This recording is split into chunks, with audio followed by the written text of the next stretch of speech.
So now in this video we have a 555 timer wired in astable mode. This may move when I turn the power on.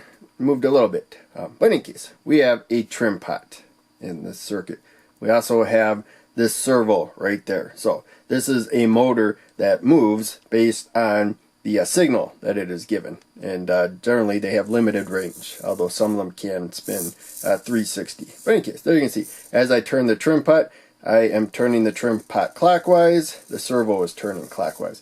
I am turning the trim pot counterclockwise. The servo is turning counterclockwise. So looking at this closer, first off, I'm powering this with a 5-volt breadboard power supply. I'm going to turn the power supply off. So power is off, but I can also pull it off the board. It's just pins that you plug into the supply rail. Pretty straightforward. And it takes a higher voltage in. So this is 9 volts. The barrel plug gets plugged into the wall right there. I got that separately. But in any case, it plugs into the outlet. It converts the AC of the house to 9 volts out. And then the module right here takes that 9 volts. It could be 7 volts or up to 12 volts, I believe. Most of these are made for. And takes that higher voltage. And I have the jumper set to 5 volts for both rails right there. So it's going to output 5 volts. This is dirtier than I thought it was, sorry. I could change it to 3.3 or even turn one of the rails off, or both of them, whatever. But in any case, there's voltage regulators. It takes that higher voltage and basically makes it harder to pass current. That's the way that it drops the voltage. So creates a lot of waste heat and stuff. It's not the most efficient way, but a lot of people are interested in these. And it has an on-off power button. You can also output 5 volts from this, or just take 5 volts coming in with an adapter, and it will put 5 volts to the rail. You probably wouldn't want to have something plugged into there while you're doing so, but you could if you really wanted to. So now when it comes to the servo, so I'll unplug it. These jumpers I just added to the I forget what they're called right there, but they're female over there. I got the male to male jumpers there. We can plug into female, and then some of these jumpers, they're male on one end and then female like this on the other, and so on. But in case, the servo, it is the this says Tower Pro SG90. That's the part number that I was looking at. I wrote SG90 on there. So different people sell them and stuff. Quality might vary. But in any case, you can pop this off and kind of turn it quite a bit. There's a number of different settings to have it pointing in different directions when you have it set to a setting. So be aware of that. But in any case, that's all you got to do. You got a couple power pins right there, 5 volts, and then we got our signal that's coming here. So signal is basically pulses. So let's get to that. The output, pin number 3, that's where I plugged the green jumper right there. We have the 555 timer in astable mode, which means the output is always alternating from high to low. We got high there, you know, as close to 5 volts as the output will go, and then low, it's close to 0 volts, which is pretty close to 0 volts. So it's about 20 milliseconds from one end to the other. Doesn't have to be exact, but about 50 hertz right there. So about 50 times a second, approximate. Again, it doesn't have to be exact. The main thing is how long the output is high right there. So 1 millisecond, that is high. Out of that 20, it will go to one end, and then about 2 milliseconds, 2 milliseconds of time. So 1 millisecond longer than 1 millisecond, but 2 milliseconds total. And then you got that time period down there where it's low, but what matters is how long it's high. Determines position. So that'll be, one end. Over there will be the other end, and then the way I got this set up, halfway it'll be centered. This wiper right there will be, pointing like that way for the most part. So that's how that works. It's a signal that tells the position, and then you got to power it, of course. But otherwise, it's just looking at that signal and moving into that position based on the signal.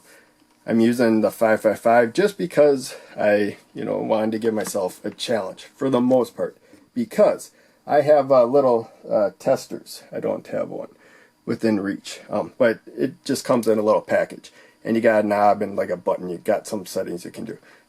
But you can move these servos with that. You don't need to set this up unless you want to challenge yourself to build it. So we got the 555.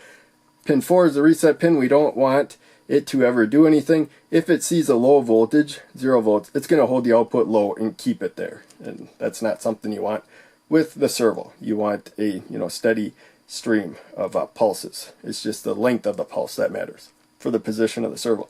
6 and 2 are tied together because they're looking at voltages. So now, the time that the output is high, and as you can see, we got less resistance for charging the capacitor than we do for discharging. So the time the output is high, it's going through these resistors, and their resistances will add up. So we can go down to 4,000 ohms. I did write it there. Or we can put the wiper all the way to the other end right there. I think I started putting a ground symbol there or something. It just comes to a dead end. Just a variable resistor, because we got one end of the resistive element there, slides across, comes over to here. So that's just floating. Where the wiper slides is that middle pin right there. So now it's closer to over here. We got less resistance. If I turn it over to here, we got more resistance. So the less resistance we got, the shorter period of time that the output is going to be high, because the capacitor is going to charge up to 2/3 supply voltage. Pin 6 will see that, and then it will set the output low, and pin 7 will go to ground. So when pin 7 go to ground, you can see any current going through all that resistance just goes right to ground. And of course, when the output was high, the current was going around that 100K resistor through the diode, because we want the capacitor to be able to charge through the diode, and then the diode stops it from discharging through the diode, because they only go one way. They only let current go one way. There you can see the diode there. Shortly, the cathode to our 0.22 microfarad capacitor. So exact values, you can adjust these values as you want, but you got to make sure that it equals to the capacitor charging and discharging to the same amount of time when it comes to where the position of the servo will be. So charges to 2/3. Let's get back to that. Pin 6 sees that, sets the output low. Discharge pin low. That's when the capacitor discharges. All this current's just going right to ground. Doesn't impact the discharge of the capacitor at all. So much higher value right there, because as you can see, we want like 18, 19 basically percent of, or 18, 19 times I should say, of the resistance that is keeping the output low versus the amount of resistance keeping it high right there. Hopefully that makes sense.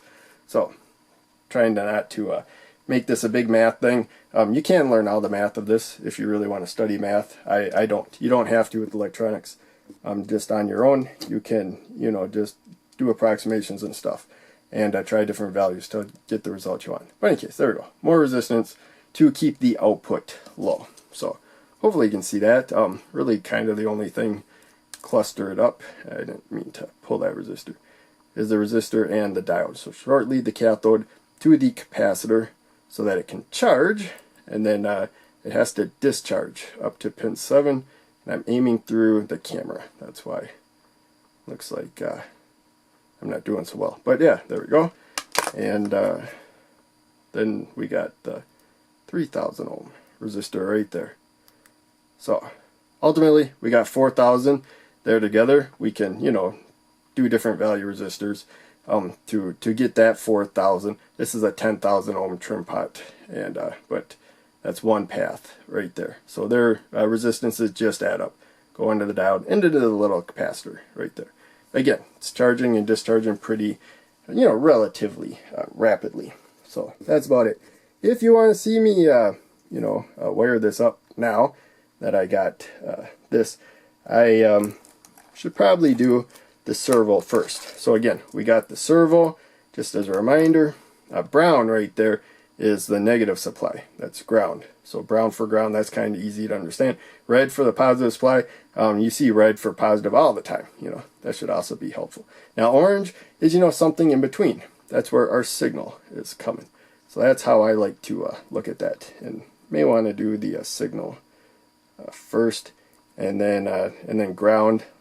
Generally you wire ground up before positive most of the time, just as a way to keep track. And then positive. Of course, we don't have power applied right now. That helps make things safer. And then we come to the power supply. Again, a lot of people are really interested in the breadboard power supply. So I'm going to go over that in a little more detail. You can see 5 volts, and I'm trying not to use metal in this area at all because I use the screwdriver as a pointer a lot. I shorted this earlier. We got 5 volts. That's just those left 2 pins on the top, 5 volts. 3.3 volts, the bottom 2 pins right there. And you could, you know, take the female end of jumpers like that. I'm forgetting what they're called right now. But in case, you can take the female end, plug it into one of those, and then plug the other end into the breadboard. You'll have that 5 volts in relationship to ground. Or 3.3 if you go down there. All these 4 to the right are just basically like connecting to the ground rail there when you have the breadboard plugged in. So we will do that right now. Plug the breadboard into, or the breadboard power supply into the breadboard. A lot of people are really interested in breadboard power supply, so I'm going to use them in more of my videos. So hopefully you enjoyed it.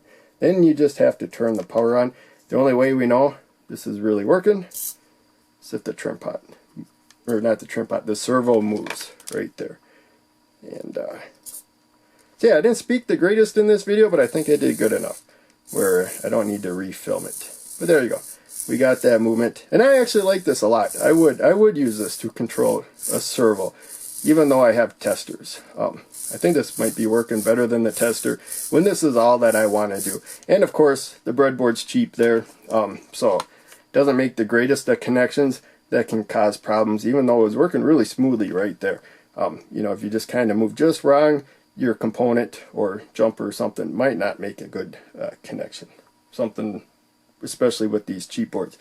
You know, just because the breadboards are more expensive does not necessarily mean it's a higher quality. I don't know, but if there's a metal backing on it, like you see my big breadboard has metal backing, and I got a little breadboard with metal backing too, but it's really old. They tend to be the higher quality ones, the one with the metal backing. But it's plenty fine to buy cheap breadboards and build stuff. You know, it's like a dollar or two for one of these, and it's probably like $10 for one that has a metal backing. So you don't have to. Also, if you do damage, this breadboard is cheap. It's easy to replace. The higher quality ones I find are harder to damage, but you can still damage it. And then you got a more expensive board that is damaged. Whereas a cheap one, you know, after a week or something, it's no big deal. Throw it away. It's like $1 or $2.